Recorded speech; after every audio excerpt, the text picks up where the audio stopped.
one. Well, Lathe showed up, and now we get the fun part of somehow putting this bad boy into the garage. So, she ain't light. Also, the cast iron bases for it are a lot heavier than one would expect. Just received the lathe, opening it up for the first time. Looks like everything's here. I guess my only complaint would be is that this back guard was actually kind of loosely put in there. Hopefully it's not broke, but there's the bottom tray as well. So we'll keep disassembling the box and go from there, but all in all, it looks like it made it in one piece.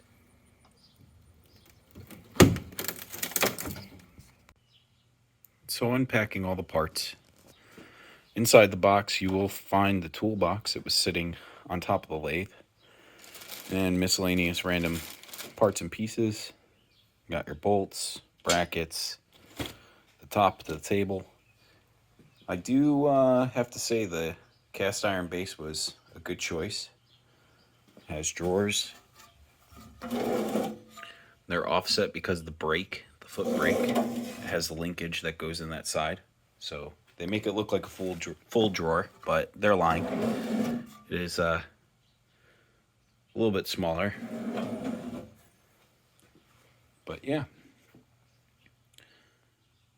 Put the mounting leveling feet on this and go ahead and find all the parts in order to put the lathe on the stand. So side note, this lathe is very, very heavy, and I can't stress it more than enough, but please take your time. Don't try to rush it, but also, you know, if you have a buddy or you have access to a forklift or anything of that nature, it's probably better to go ahead and do that. I had to somehow get it from my sloped driveway into my garage and had to use a bunch of pulleys and come-alongs and basically drag it into the garage, where now I have a level surface, so the engine hoist that I have can actually move the lathe into place. So just something to keep in mind, something to, just keep in the back of your head. This thing is heavy, and it's no joke. It's the heaviest machine that I think I own. So anyway, be safe. And another little side note too is, I don't know why they said you had to have access from the rear in the instruction manual, because this front door actually has ample space to access all the coolant assembly, which is that little guy. So again, I think with this new cast iron stand, it's actually a lot better. I don't know about the sheet metal stand, but the cast iron stand is this one. I'm assuming they're both about the same, but just an FYI, if you are looking at purchasing this one, the stand itself is seems to be pretty accessible because of where I'm going to be placing it up against the wall as close as I can get it. Access to the rear is probably not going to be the best or the ideal, so I do like how they already put this together, and maybe the steel base, the non-cast iron base, is actually having only access from the rear. But the cast iron one, it looks like I have full access from the front, so I don't have to worry about getting to the back of it.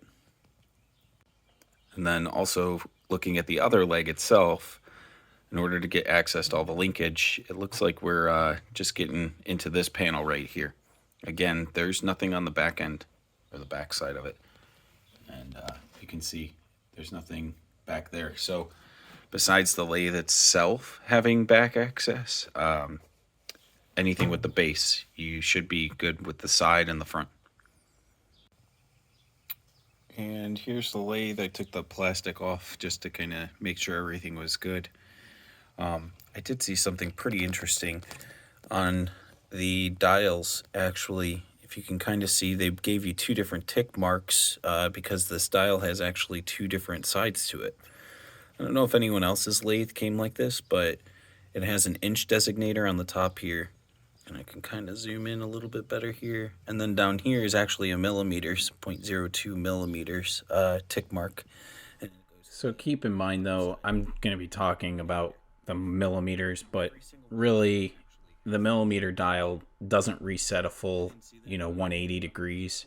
It actually kind of has a couple extra tick marks on there. So just keep in mind the millimeters really, when you do one full revolution on the turn of the dial, it doesn't actually represent. So from the manufacturer, they only placed 2 bolts, one on. Yeah, they actually placed 4, but I caught my mistake here in a second. Over here, I haven't seen any bolts. They're right there. You can see them. Down under there.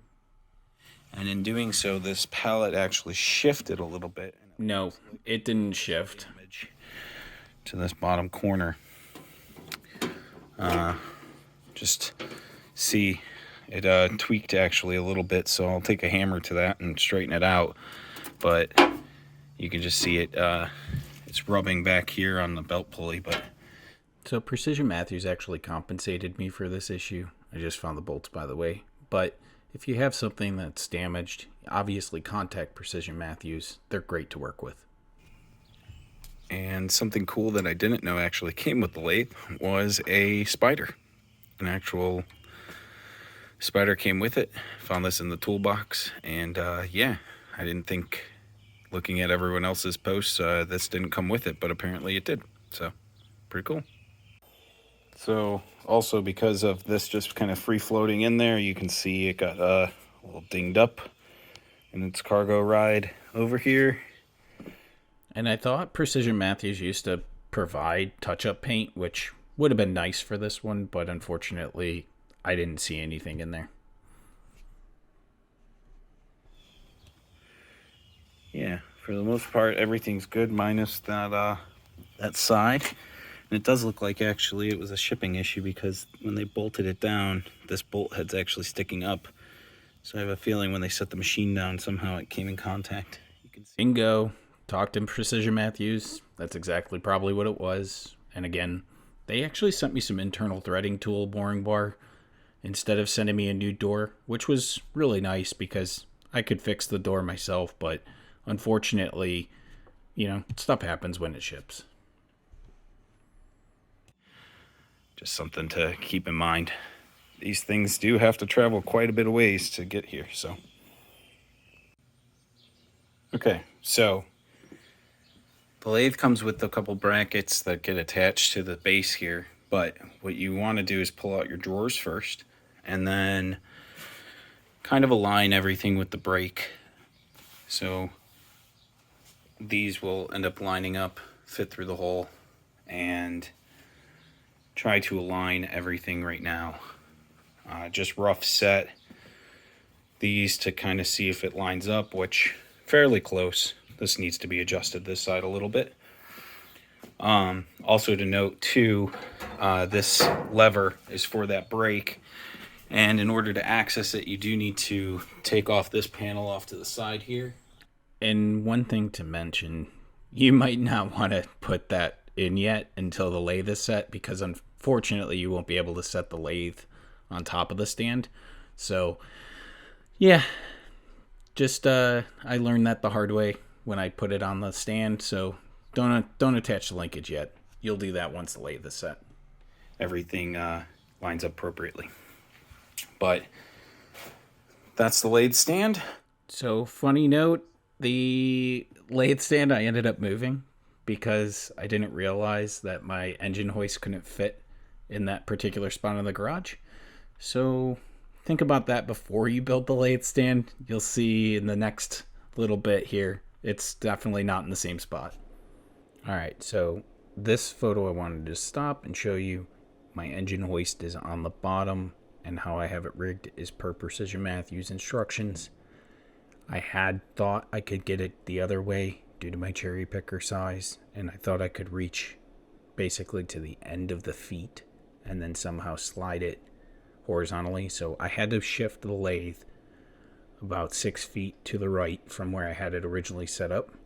And then that gave me room to move the cherry picker that sideways and put the foot between the wall and the stand itself so I could slide it in. Keep that in mind. If you do get a lathe this size, cherry pickers unfortunately will not be able to fit going perpendicular to the lathe stand. You have to enter from the side. If you had some type of forklift or anything that, had an extra reach, that would be awesome, because then you could put it wherever. But if you're like me and have a cherry picker, this is what I did. Okay, so lifted and set this on the stand, have yet to level it, but first off, according to the instructions, is we're going to install the brake linkage. There's already a brake linkage right here that goes up to a switch on the top, so when you pull it, you can probably hear that. And that bar that we have right here gets installed onto this bar that's internal here. So it's like a 3-part linkage system that goes up through the base and then attaches to there. We'll go ahead and get that connected and we'll move on to the next step. Okay, so the linkage is done, and now I have a free-floating brake and this connector coupler. These are 2 separate shafts. One's for the pedal over here, and the other one is connecting to that linkage that we just connected back in here, which you can barely see, but yep, right there. And yeah, so I'm going to tighten this down, figure out where I want this brake, what angle. So probably try to make it as vertical up as possible to give it the travel in order to make sure that the brake functions properly. All right, let me go ahead and tighten these down, and we'll test the functionality of it. Okay, so this angle actually, and if you listen really quietly, when we depress this brake, you'll hear the switch go. And so it's not taking a lot of push in order to do it. So I angled this slightly, as you can see, kind of this way, because when I click it, it will engage that. So yeah, brake is now officially set up and hooked up.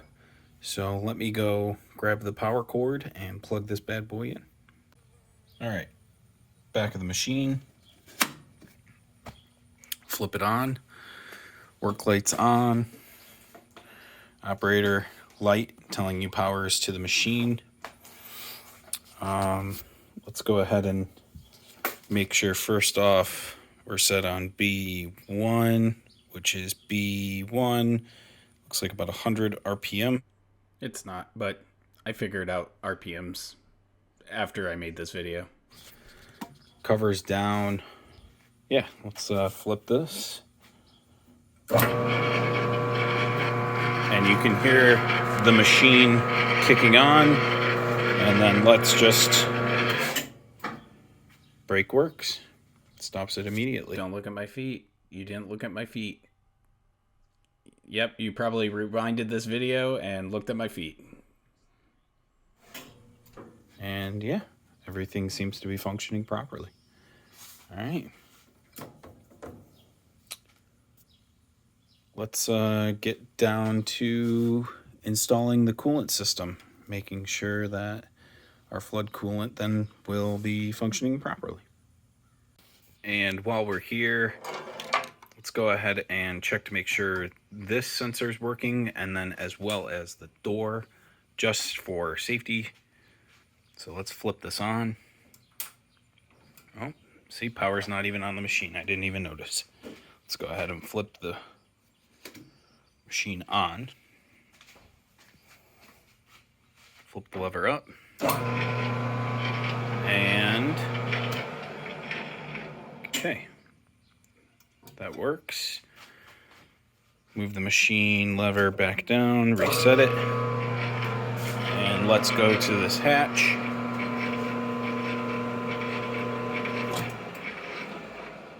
and it turns it off. So all the safety features work, and yeah. Let's now proceed to that coolant. All right, so we're back under the lathe, and something that I'm going to do immediately is not use the bolts that came with the machine to attach this panel, because there's zero access unless you have access on both sides, which in my case, I'm very limited on the back space that I have. So I'm just going to do some sheet metal screws up in there, or even potentially just tack weld like the back of a nut onto that, so then everything is still accessible if I ever needed to in the past or in the future get access. So anyway, the electrical wiring goes through this bottom plug hole right here. Your drop down tube for your return fluid goes in here, which I probably will upgrade this hose because it wants to just self collapse on itself. It's a cheap just return, so I don't want anything getting clogged in there. And then the actual feed will come through one of these holes up to this hole, and then this actually gets plugged into the top, and that's your feed. So anyway, let's go ahead and get this set up. All right, so here's a quick update about this wiring. So you do have to disassemble basically this entire piece, this plastic piece, in order to then fit each individual item over this without needing to cut off any of these connectors, because it is a grommet that cinches up against this and holds the cable in place. But anyway, for wiring purposes, this green and yellow goes to ground, and then you'll see this, The start capacitor. the photo on the Precision Matthews website shows this connected to these two terminals, but unfortunately on my model it looks like they connected it to the outside to outside. So if I followed the Precision Matthews website to the T, we probably would have blew this up.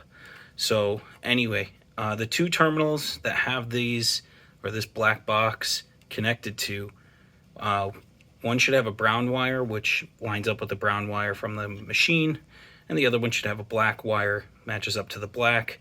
And then this other end, actually you can kind of see it in there, that's a blue wire, and nothing's going to be connected but this jumper through this box right here, which this is A start capacitor? I keep trying to figure it out by looking at the box, but it's a start capacitor. I don't really know. But that could be also the capacitor too. This might be a capacitor start motor. Anyway, that's neither here nor there. So once you make this connection, bolt up the box, and we'll come over here to the machine. This is your pump, and we'll go ahead and just start it right up. So that's the pump working. Now I just have to get some coolant and fill up the reservoir and put this in place. So while we're here, we're going to give a real quick test of my Digipass or Digipass, whatever you want to call it, digital level. It's connected to Bluetooth right now. That's why the screen is blank. But I'll take some screenshots, throw it up in the video of what it looks like. But I won't, sorry. start trying to level out the lathe. It should be noted that this back rail is actually what it's sitting on, and then this front rail is what it's sliding on as well. So right now what I have is not a great representation of if it's level or not based on the two surfaces. So might put it up on there. I did some test cutting just to test out a couple things real quick before I went down this path of leveling it. But as of right now, it appears that we're pretty much level in one direction. It's just we have to level out the other way and try to remove some twist that might be located inside of these. So once we kind of get that level, I'll take a longer piece of material, chuck it up in the lathe, start grabbing some indicators, and kind of going to town with double checking to make sure everything's running true. So that's the next step. Precision Matthews does have a great instruction online of how to do it. Also, this old Tony probably has one of the best YouTube videos, so I won't be recreating his endeavor of showing you how to level a lathe. But that's why I went and purchased these leveling feet that Precision Matthew sells on their website for this machine. And the reason why is just because, you know, it's easier to get the twist out, and it's really just as simple as twisting a nut on the bottom of the feet to induce twist within the base here. So because things are cast iron where it connects, it might be a little bit twisted, so that's why I might have to do a couple turns, but we're going to give this a shot because of the fact that I can use it with my phone. I can have the phone down by me while this is sitting up here, and I get both directions, X and Y, this Y direction and Z, I guess, if we're talking in the lathe, but, or X and Z. I guess the Y is that. Anyway, long and short, we will give it a shot, and I'll throw some screenshots of what this kind of looks like on my phone. I won't, sorry. Okay, so just chucked up basically a 2-inch piece of stainless steel and took a surface skim cut just to kind of see what I was getting. So I measured from basically 5 inches across, and I got 1.9772 and 1.9760. So I actually have a slight taper of 0.0012 over 5 inches, which is actually awful of a tolerance on a lathe. So you're going to keep seeing me struggle through this because, to be honest with you, everyone should probably learn. But I just keep leveling and leveling and leveling and checking and leveling and checking some more and inducing twist one direction and the other direction. So something you should take note. You'll see in the next video here in a couple seconds. I'm more or less just going to keep taking skim coats and leveling, and I finally do get it a lot tighter than where it is right now. Around 200 or so, actually, sorry, 180 inches per minute, or 180 revolutions per minute, my apologies. And yeah, we'll go ahead and run this one more time and see what happens.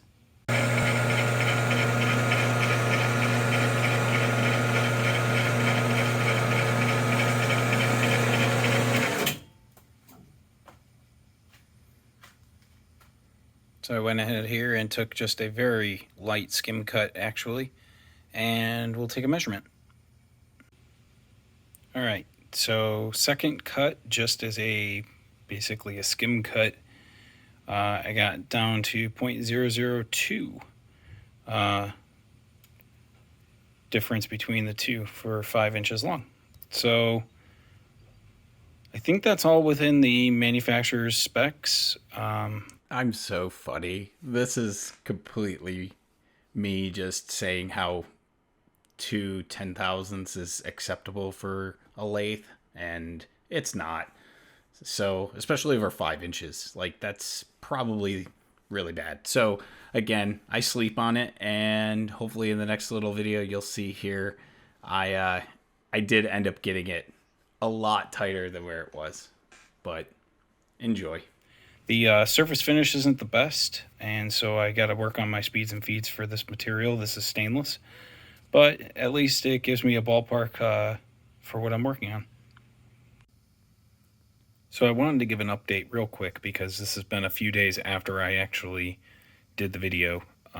So I wanted to clarify a couple things. First off, I checked the lathe level again the next day after I had shot the original video, and it said that my lathe was not 100% level, which I knew it was because, well, I said it, but there must have been a finite twist in the machine that finally just worked its way out and stressed itself out. So I re-leveled the machine again, went back the next day, which is now today, so it's been 2 days, and my machine again was just off slightly in one direction. So I removed the twist out. I just took a cut and took the measurement, and you can see that basically I've gotten down to 3 10,000ths of an inch over this 5-inch distance, which now that number is well within my tolerances that I was looking for. The other numbers that you saw previous, that just goes to show you with a non-leveled lathe on how bad taper can get. I can keep working on this to try getting that even smaller, but I think at this point in time, I am super pleased with this. So again, just goes to show you using the Digipass, the cheaper version, not the more expensive one, actually did just fine. It reads to, I think, 0.002 over a foot level. So this is, again, the cheaper Digipass level, and it was a godsend to use. So again, this is just makes me really excited, so I wanted to share this. I'll throw this in the video so you'll just watch it in sequence, but we got it. It took a couple days, but we got it. So all right, so thanks for watching. This video is going to be wrapping up here, and I will continue making some more videos about this lathe. Again, this is the Precision Matthews 1236 lathe, and that was hopefully just enough to get you started. And there will be some more videos coming through here, adding the backstop as well as adding some scales to this lathe. Hopefully you've enjoyed it. If you do want to see some future videos, please leave a comment in the description below, and maybe I'll be able to accommodate it.